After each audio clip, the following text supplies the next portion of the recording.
उपस्थित मान्यवर आणि माझे छोट्या मोठ्या बालमित्र मैत्रिणींनो, मी साक्षी शिंदे. मी आता 12वी मध्ये शिकते. आज 15 ऑगस्ट म्हणजे काय? स्वातंत्र्य दिन, होय ना? पण आज खरंच मुली स्वातंत्र्य आहात का? म्हणून आज तुमच्या समोर विषय मांडतीये, बलात्काराला पूर्णविराम कधी. 10वी नंतर प्रत्येक मुलीकडे फोन येतो, बरोबर? 10वी नंतर प्रत्येक मुलीकडे फोन येतो, पण त्या फोनमध्ये आपण कोणते ऍप्स घ्यायचे, कोणते ऍप्स नाही घ्यायचे हे आपल्या हातामध्ये असतं.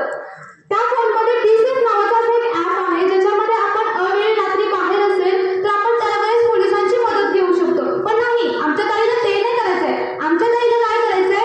रील्स बनवायचे. पता नहीं कि कौन जाने क्या करता है, यार मेरा हमसे वफा करता है, यार मेरा हमसे वफा करता है.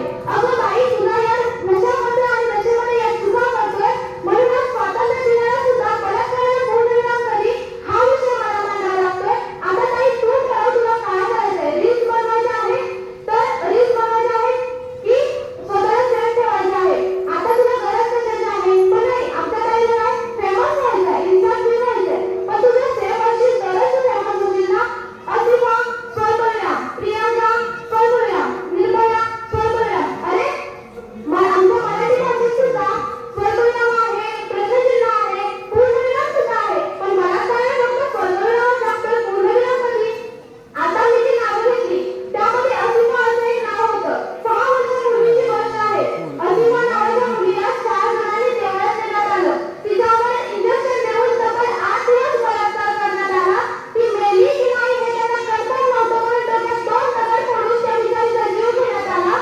आणि त्याच्यात एक जण म्हणाला, आता ही मेली आहे ना, मला तिच्यावर परत बलात्कार करायचा आहे. हे सगळं देवळात देवाच्या समोर होत होतं, तरी सुद्धा देव तिला वाचवायला का नाही आला? आपण काय म्हणतो, देव हा देवळात नसतो, देव हा माणसात असतो. माणसातला देव म्हणजे कोण? पोलिसच ना.